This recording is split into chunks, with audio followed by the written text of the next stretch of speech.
बंगाल चुनावों में जुबानी तल्खी और बढ़ गई है। हम आपको बताएंगे दोनों ओर से कैसी कैसी बातें एक दूसरे के लिए कही जा रही है और बीजेपी का घोषणा पत्र क्यों सुर्खियों में है। हम आपको दिखाते हैं टॉप 9 बैटल ऑफ बंगाल।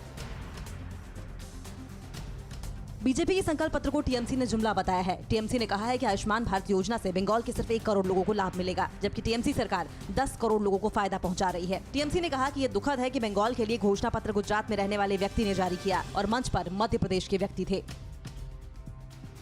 रविवार को जारी बीजेपी के घोषणा पत्र में राज्य की सरकारी नौकरियों में महिलाओं को 33% आरक्षण देने का वादा किया गया। इसके साथ ही लड़कियों की शिक्षा केजी से लेकर पीजी तक मुफ्त करने की बात कही गई। खास बात यह है कि मैनिफेस्टो जारी करते हुए अमित शाह ने पहली कैबिनेट की बैठक में सीएए लागू करने की भी बात कही। बांकुरा की रैली में टीएमसी के एक पोस्टर को लेकर पीएम ने ममता को घेरा। पीएम ने कहा कि दीदी अपना पैर मेरे सिर पर रख सकती हैं, मुझे लात मार सकती हैं, लेकिन बंगाल के सपनों को लात नहीं मारने दूंगा। पीएम ने ममता से ये भी पूछा कि आप बंगाल के संस्कार और यहाँ की महान परंपरा का अपमान क्यों करती रही हो।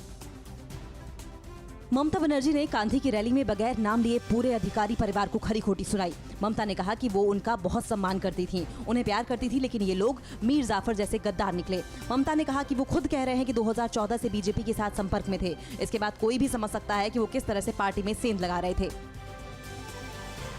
ममता बनर्जी ने बीजेपी और पीएम पर विवादित टिप्पणी की है। ममता ने कहा कि बीजेपी बेकार पार्टी है। एक जनसभा में उन्होंने कहा कि मैं 7 बार लोकसभा सांसद रही हूं और कई प्रधानमंत्रियों को देखी हूं, लेकिन ऐसा निर्दयी पीएम नहीं देखा। यही नहीं, ममता ने बीजेपी को रावण, दुर्योधन और दुशासन की पार्टी कहा। केंद्रीय मंत्री पीयूष गोयल ने कहा है कि पुरुलिया में लगातार हो रही हिंसा बेहद गंभीर और निंदनीय है। उन्होंने ममता सरकार पर तुष्टीकरण की राजनीति का आरोप लगाया। गोयल ने कहा कि चाहे कम्युनिस्ट हो या टीएमसी, दोनों ने तानाशाही चलाई, राजनीतिक हिंसा पर इनकी सरकार टिकी रही। अभिषेक बनर्जी ने बीजेपी के मैनिफेस्टो पर ट्वीट कर तंज कसा है। अभिषेक ने ट्वीट में कहा है कि टूरिस्ट गैंग ने जुमलों से भरपूर घोषणा पत्र जारी किया है और ये घोषणा पत्र भी एक गुजराती के हाथों जारी किया गया। जिस पार्टी को 294 सीटों के लिए उम्मीदवार तक नहीं मिल रहे, वो अब इतने बड़े इवेंट के लिए लोकल लीडरशिप ढूंढने में विफल रही। नॉर्थ 24 परगना में एक बार फिर चुनावी हिंसा हुई है। आरोप है कि यहाँ के जगादल पुलिस स्टेशन के पास बीजेपी कार्यकर्ताओं पर हमले किए गए। यह हमला बीजेपी सांसद अर्जुन सिंह के घर के पास हुआ। पुलिस मामले की जाँच में जुटी है। बंगाल के चुनावी माहौल सिंबल और झंडे पताके बनाने वालों के लिए मौके की तरह आया है। इन्हें बनाने वाले कलाकारों का कहना है कि उनके पास सबसे ज्यादा बीजेपी और टीएमसी से ऑर्डर आ रहे हैं, जबकि लेफ्ट और कांग्रेस की ओर से भी इन्हें कुछ न कुछ काम जरूर मिल रहा है।